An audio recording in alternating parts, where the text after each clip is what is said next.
Our story will begin in episode 20, where we would see the Autobots discussing what they can do with their artifacts. But we will cut straight towards the Decepticon base, where the Decepticons are busy discussing what they should do.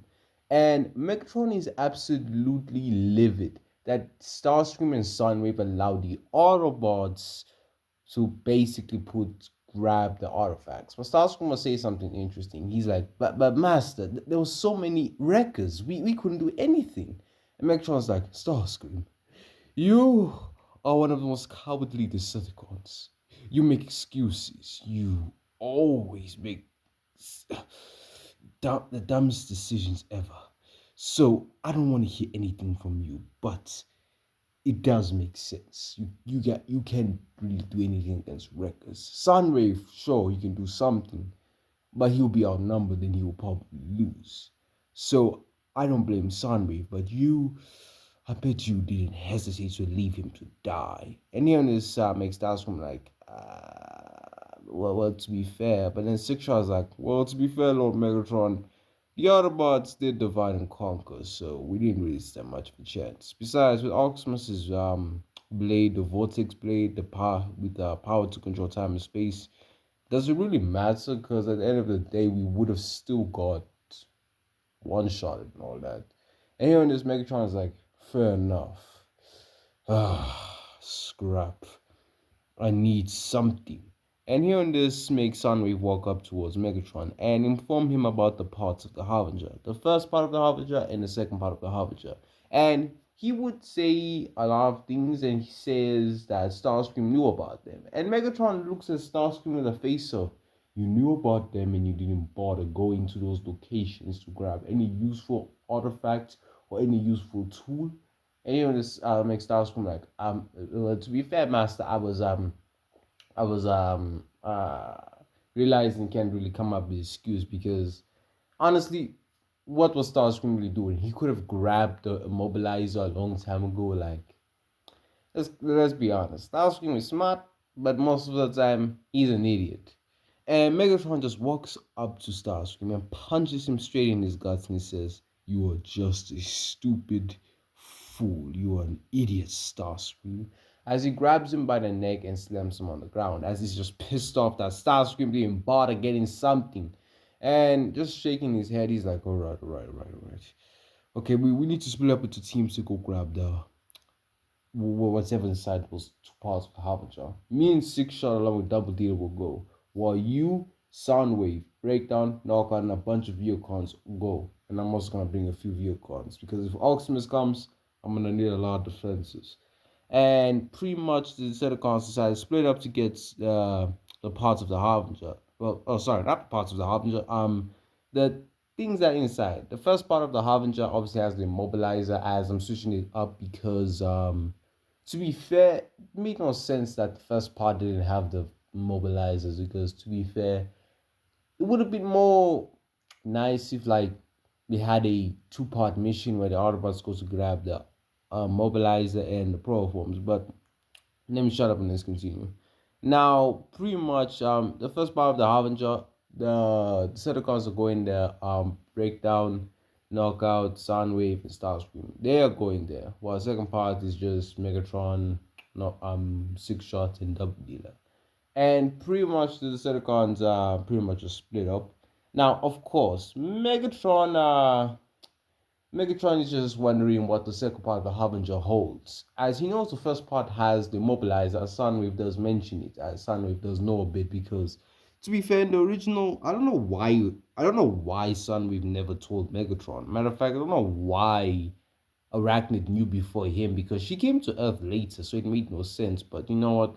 Let's just go with the let's continue with the story. Now, the Autobots detect the Decepticons mobilizing and basically dividing the forces. And seeing this, Optimus decides to take the Knights towards um second part of the Harbinger. As remember, Megatron has dark energy within himself, so obviously they can track that and all that nonsense. And pretty much just go to him. So Optimus goes with the Knights and the Wreckers, along with Bumblebee, Bulkhead, Wheeljack, RC, and Ratchet, all go to the first part of the Avenger where Soundwave, Starscream, Knockout, and Breakdown are. And everyone splits up and everyone goes to their own individual locations to basically grab what they need. And thing is, this episode I'm just gonna let it be. You know what?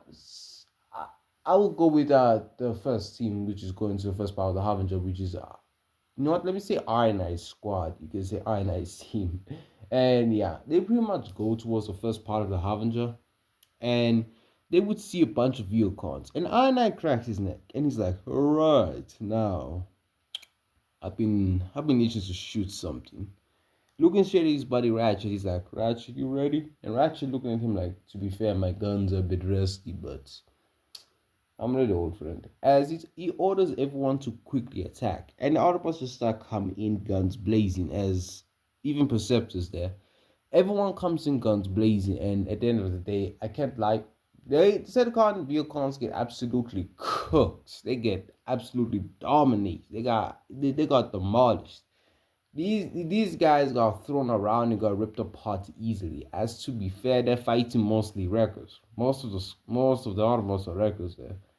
And when I mean most, there's like 9 wreckers, so you know what I'm saying. Like, yeah, they never stood a chance. As we have Ironite there, we got Impactor, Robuster, Flame War, Cup, Top Spin, and Perceptor, along with Bulkhead and Wheeljack. So, was this ever a fight in the beginning?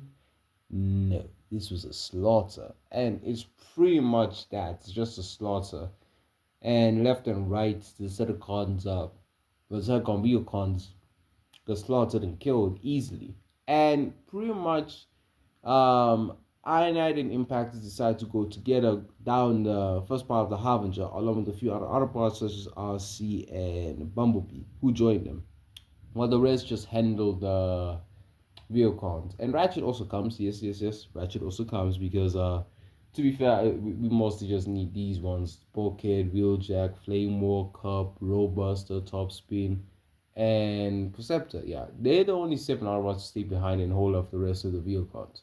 All the other 5 go inside, and everyone decides to fight the individual fights. As Iron Knight basically put fight Starscream, Soundwave would fight RC, and Breakdown fights hmm you know what? Eh, like, who should I'm thinking, should it be Impactor or should it be Bumblebee? Mm, mm, mm, mm. You know what? Yeah, why not? Impactor fighting Breakdown. And pretty much Bumblebee versus Knockouts. Huh. And that's pretty much the 4v4, while Ratchet stays behind and sneaks past everyone and proceeds to go straight towards the um, the room where the immobilizer is and just grabs it. And everyone else is still continuing the fight. And I'm not gonna lie, Starscream gets the most beat down. Like, bro's getting the worst. He's fighting Iron Knight, so this was never a fair fight. And he beats him badly, I can't lie. And it's just savagery. And oh yeah, by the way, the last part, Ozzy did find out that Starscream was the one who almost killed. Well, he's the one who killed not Cliff Chambias. She did find that out, and yeah. So when Aina was busy fighting Starscream, RC does inform him, and see, hearing this makes Anna like, all right, I'm gonna make sure you have the most painful death. As he's pissed off, as to be fair, Cliff Jumbo was his Autobot homie. That was his man. That was his man's, bro. That was his homie right there. So it's just payback. It's just payback. And he proceeds to give Starscream the worst beat down in a lifetime. Like, bro gets him beating towards the inch of his life. Like, dang. I know didn't have to go that far, but bro's like, I don't really care about the rules. Want to kill one of my homies? I just bend the rules. As he starts beating him even more. And Ratchet will come and inform everyone that he has the immobilizer, and they quickly start running. Because oh, no, sorry, not I9, because they realize they have the immobilizer so they can just leave. Like I9, yes, he wants to kill Starscream, but he's thinking, if I leave him alive, I can then give him the worst death imaginable. So they all proceed to leave and just book it. So everyone goes back to base with immobilizing everything, and yeah. Now we're going to episode 21, which is where the Knights Oxmas are busy fighting the Viocons and pretty much just you can say you can say they're just looking for Megatron and all that. Like looking for six shot, double deal and Megatron because to be fair, they're inside the second part of the Harbinger. As the moment Optimus and the Knights came, Megatron booked it with six shot and double dealer. But that's the worst part. Prime has a blade that can control time. I don't know why he would even do that. That's kind of stupid, but to be fair, Megatron is not intelligent, he's mostly a brute. But he's smart, but at the same time, this man allows his emotions to come in, so yeah. Now, obviously, Optimus just solos. Like, there's no competition. I didn't really nerf the sword anymore. Like, I nerfed it, but not too much. So, what's gonna happen? Yeah, Optimus just cuts them down easily. Like, bro's having an easy time. Bro is even saying that they are fought, sir. He's like, damn, these vehicles are so weak. Even even a newborn can just kill them all. Like, bro proceeds to disrespect the cons he killed. Like, that's kind of crazy. And the Knights proceeds to just slaughter the rest. And Red Guardian, which is the Red Knight, tells Oximus to go as he and his brothers hold him off. Oximus cracks his neck and thanks them, and he walks inside, slowly and calmly. And then he would see Megatron, six shot and double dealer, all trying to grab protoforms, but Oxmas stops them. Basically, well, not stop them, he just stops time itself, grabs the protoforms, puts them away, and then resumes time. And Megatron, double dealer, and six shot are confused as they had the protoforms in their hands. And Megatron looks at Oxmas like, Prime, you're here. Oh, why? And then Optimus was like, Megatron, I have a weapon that can control time itself. You really think you can escape me? Megatron like, to be fair, yes. And Optimus rolls his eyes as he's like, ugh, Megatron, Megatron, Megatron. Why are you always like this? You're losing this war badly. You should just accept defeat and surrender. We don't need to do any more conflict. We don't need to fight anymore. And Megatron's like, no, you destroyed and you ruined my pride. I would have nothing else but to kill you. I want you dead, Prime. And hearing this makes Optimus roll his eyes and proceeds to just slow down time and yeah, proceeds to technically speed blitz them as to be fair, he slowed down time, so he's technically just speed blitzing them.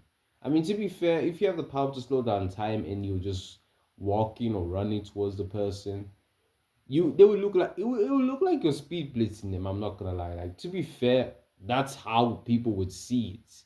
And that's what Optimus basically does to Megatron, Six Shot, and Double Dealer. He's not speed blitzing them, but he's because he slowed down time for everyone else besides himself. It basically looks like that. And Prime cuts a few deep cuts towards them. Like they are bleeding kind of heavily. And Megatron is just a bit stressed, wondering how the hell he's gonna escape. Because he wants the protoforms. Like he really wants them because he thinks he can make something that could at least rival Optimus's power. But seeing that Optimus has them, he wonders what he can do. But then Six Shot just screams in the comlinks just to open a ground bridge. And they proceed to quickly leave and just book it. Megatron is pissed by Six Shot and he's like, Six Shots. What the hell was that? Why did you make us retreat? Six Shot looks at Megatron with a pissed off face, then gets up and he's like, you expect me to fight someone who has the power to control time itself? Are you mad, Megatron? Oh my Primus' sake. What am I supposed to do? My armor can only handle collapsing stars impacting into me. I can handle someone who can control time. I don't have the physical strength to literally destroy or transcend time. You have to be mad for that, Megatron. I'm not gonna risk my life for a losing battle. As Six Shot walks away and Double Dealer gets up, shaking his head as he's like, oh, Prime really gave us a headache. As he walks off, going to the medical lab, the medical bay to get some of his injuries fixed up. Megatron is pissed off, realizing that even his own soldiers are getting less scared of him and getting more scared of Optimus. Because to be fair, Megatron always enjoyed being feared, and the fact now people are scared of Optimus more just pisses him off.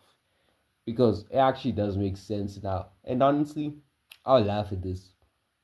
This is something I would want to see. Megatron getting mad at Optimus is becoming more feared than him. It will be hilarious, but sadly I don't think they're gonna do that in any show, but whatever. Now Optimus, like after seeing them just book it, he's like, I could have killed them, but to be fair, the story would have ended like that, and I'm not dealing with Unicron. I'm not dealing with that, so another time. I should stop breaking the fourth wall and just grab his pro forms. Yeah, yeah. You know what? I really like doing this because it's hilarious for me. Breaking the fourth wall and all that.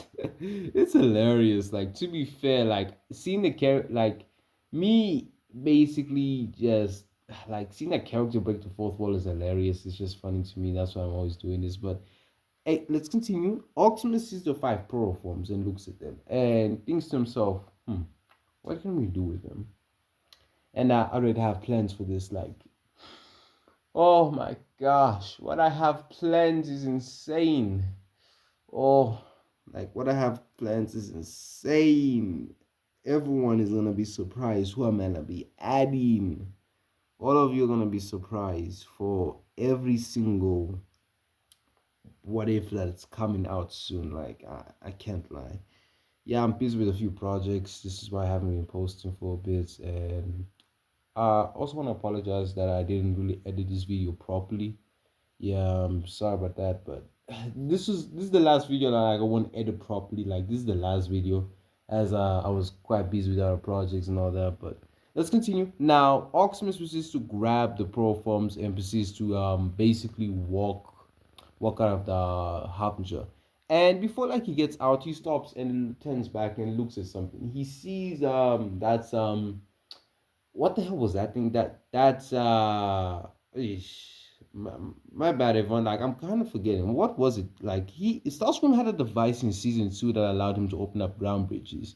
It was like a a portable ground bridge device. I kind of forgot the name, but whatever it was, that's what Optimus grabs and he proceeds to go with the knights along with the pro forms and just grabs the thing and just leaves. And they would proceed to go back to base and arrive. And everyone is happy to see they all have their own victories as the technically the wreckers, so technically just Team Ironhind have the mobilizer, and Team Optimus or the Night Squad is just puts down the pro forms and everything and takes out the device. And Optimus gives it to Ratchet and tells him he can use this or upgrade it a bit.